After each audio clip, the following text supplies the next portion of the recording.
Hello and welcome back to New Media Marketing Pros. In today's video, I'm going to show you some basic HTML to use for Facebook page creation using the Static HTML iframe app.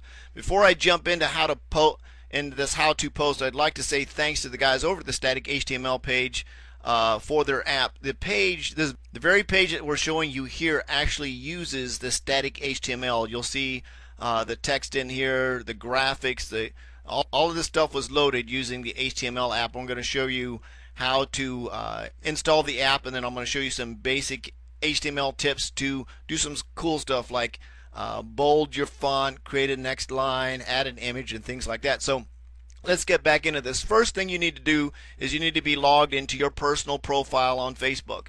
Simply go up and do a search for STATIC Static HTML iframes tab app. You'll click on that. It'll bring you to this page here. Now you don't have to go to the app. What you need to do is simply go over here, click on this link over here on the left. It says add to my page.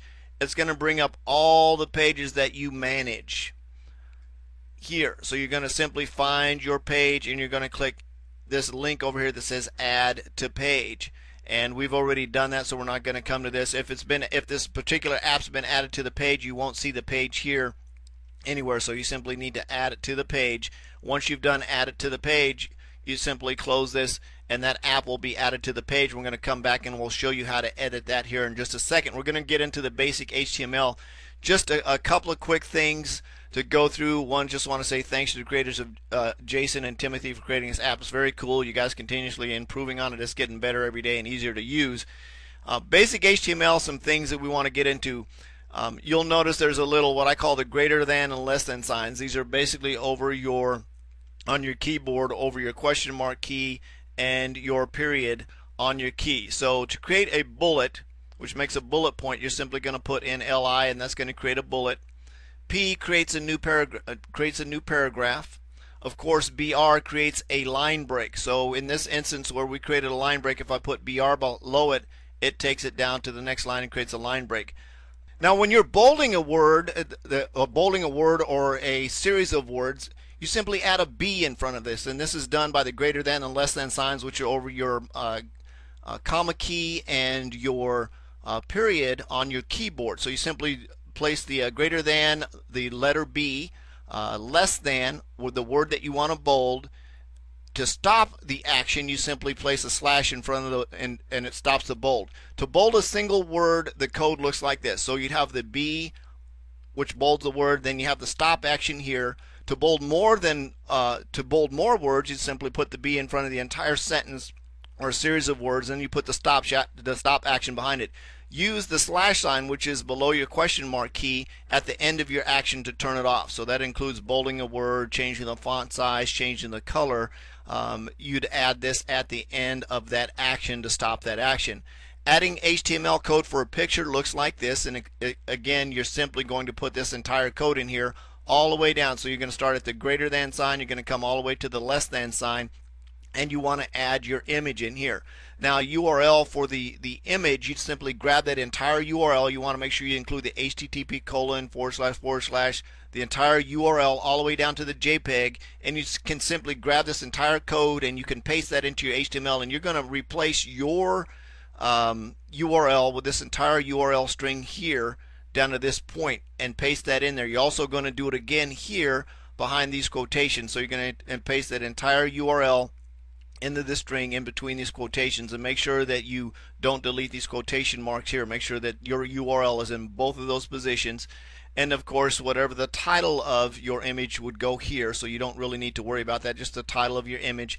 And basically this HTML code produces this image. This is what this image is going to look like on the page when that goes in there. You can add color to your text using code. Font color equals a hex code color. You can also use basic colors in here if you just wanted to put in the word blue or black or white or red. Those colors can go in here. Now when you get into, and I believe yellow, you can actually put that in as well. You'll have to test it and play with it, but if you want to get in using hex codes, you can actually do a search on the internet on Google for search for hex codes, or you can simply click on this link here and it will take you over to a page that has all types of different hex codes in there.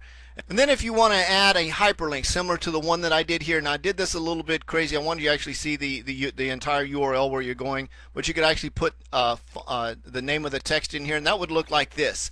You're going to use all of this code that's here, all of this code that you see here. You're going to put in your title. So the title would be hex code. So instead of seeing all this line of HTML, this would actually be the word hex codes would be here. And when you click on the word hex codes, which you'll see in my title here, it would actually take you to this URL, which is this URL here live would actually take you to that. And you want to make sure you put both URLs in here exactly where you want them to go inside this code. You can't mess this up. You just sort of have to play with it a little bit and you'll figure it out. This would be the title. So you could change the title to anything that you wanted to be. So if this was, for a good example, it would be New Media Marketing Pros. That would be the name of my website.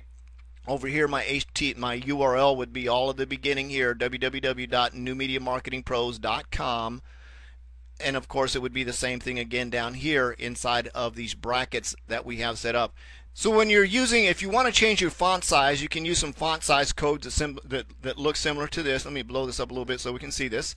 Your font size 8 is equal to font size 1, font size 10 is font size 2, font size 12 is font size 3, and of course the code for font size 14, which this post is actually done in here, font size 14 equals 4. Your text would of course go after that, and then to stop the action of the font size, you'd put this. So if you wanted to change your font sizes, you could go in front of your text, you type your text out, and then in front of it you'd put your brackets, of course, on either side. You'd put this code in here, you'd put the number 4, and then of course you'd put text, and to end that font size you'd put this. And if you wanted to change the next row of words or the next word to something larger, smaller, or bigger, and of course your font sizes go 8, 10, 12, 14, 16, 18, 20, 22, 24, 72, they go on up, and for each two of these you just increase this by 1. So if you want a font size 16, you'd go to 5, font size 17, you'd go on up, and you can play with those font sizes. You can just see how you like them set up on your page. Now that we've gone over some basic HTML code, let me show you how to quickly add that. Remember, you added your app, you went to the static HTML page, you added that app to your page. It's going to come over here, and it'll actually, I changed the name on mine, this will actually show static HTML app 1, which will show up here. So it'll be here. I actually changed the name to welcome. So you're going to click on the welcome tab, and it's going to bring you in here to this page.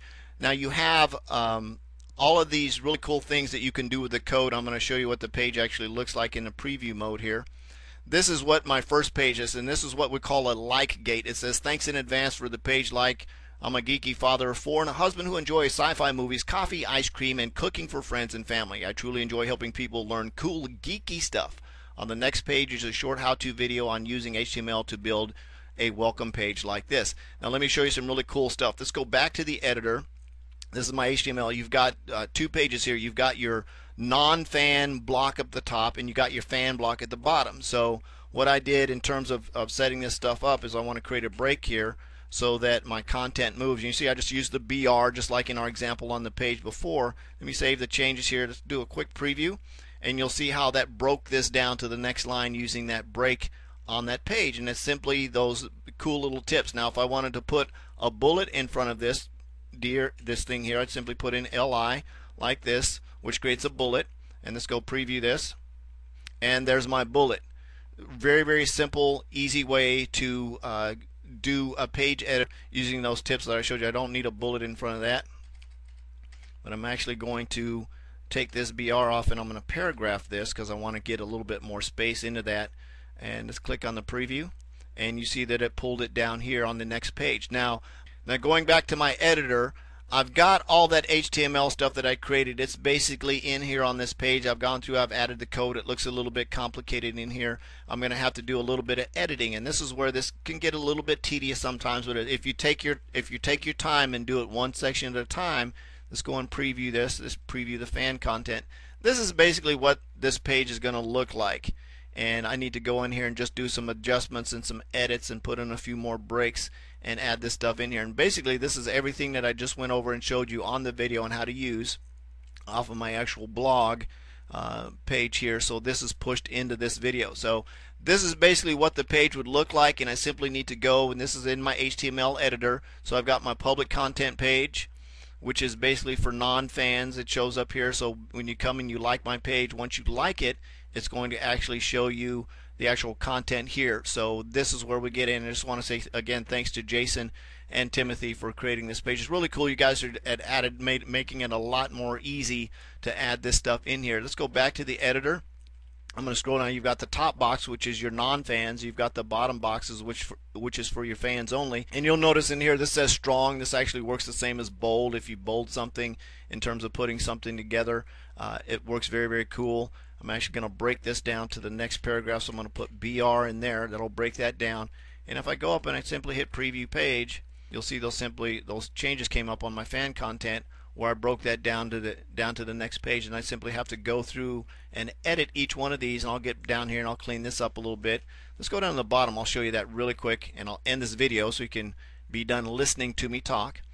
This is Forrest with New Media Marketing Pros here in St. Louis, Missouri, hoping that this HTML basics helped you out and didn't confuse you.